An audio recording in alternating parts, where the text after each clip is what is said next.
Ouais, c'est...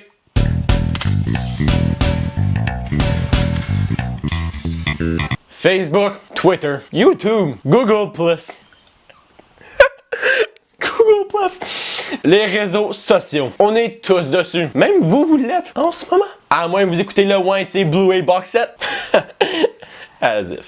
Les réseaux sociaux ont créé un problème intéressant par contre. La guidoune du web. La putain attention. Le Eric Salvaille du Google Chrome. On est tous un peu coupables. On partage avec notre entourage des moments importants et légitimes. Et d'autres moments aussi. Il est là le problème. Il y a essentiellement 4 types de personnes sur le web. 1. Le fantôme. Le fantôme, c'est lui qui a Facebook, mais juste pour Messenger. Il a pas publié rien sur son wall depuis sa demande d'aide pour la construction d'une remise dans Farmville. Son Instagram est désert, mais il aime regarder les photos des autres. Twitter, c'est pour la lecture et les nouvelles. Et Snapchat, c'est pour les nudes.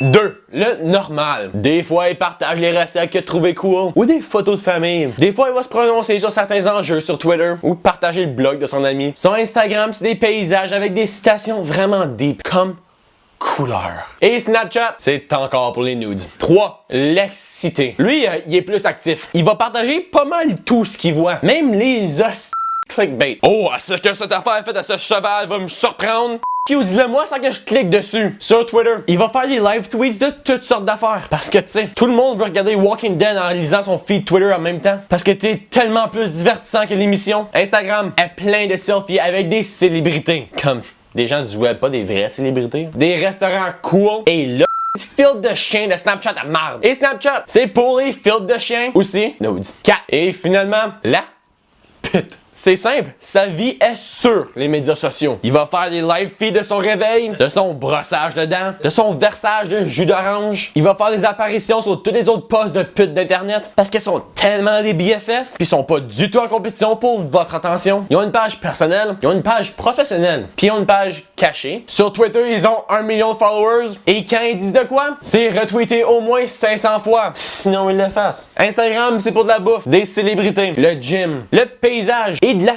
pub. Oui, de la pub. Parce que ces gens-là, des compagnies leur envoient des produits gratos et leur demandent de faire une plug pour eux à la place. Snapchat, c'est pour faire des stories suivies par des milliers de gens à qui ils montrent leur vie. Super intéressante. Et là, ces gens-là se disent, peut-être un jour, ça sera moi. Pas de nude sur Snapchat. T'es pas con. Tu te feras pas prendre avec ça. Puis de toute façon, t'as un compte Tinder pour ça. C'est ça, le monde des réseaux sociaux. Ça fait sortir le pire de nous. Parce qu'on focus tellement là-dessus. On se lève, c'est ce qu'on vérifie. On se couche, c'est ce qu'on vérifie. Même nous, on est des victimes. On doit afficher certaines choses à certaines heures. On doit partager, publier sur 4 plateformes différentes et générer du contenu. Les memes, les Whitey franco-ontariens, les diagrammes. On fait ces choses-là pour attirer le monde. Mais nous, on le fait pas pour l'attention. Sincèrement, depuis le départ, notre intention est claire. Créer du contenu francophone en Ontario qui est pas vert et blanc constamment. Du contenu qu'on écoute pas parce que c'est en français, mais parce qu'on le veut. Du contenu pour être du contenu. Pour meubler l'Internet un peu. Le contenu vert et blanc qu'on a fait, c'était littéralement pour attirer du nouveau monde. Car on sait très bien qu'en Ontario français, la seule façon d'attirer l'attention, c'est si tes choses sont vertes et blanches. Donc, est-ce qu'on est des putes? Peut-être. Mais on est des putes avec des bonnes intentions.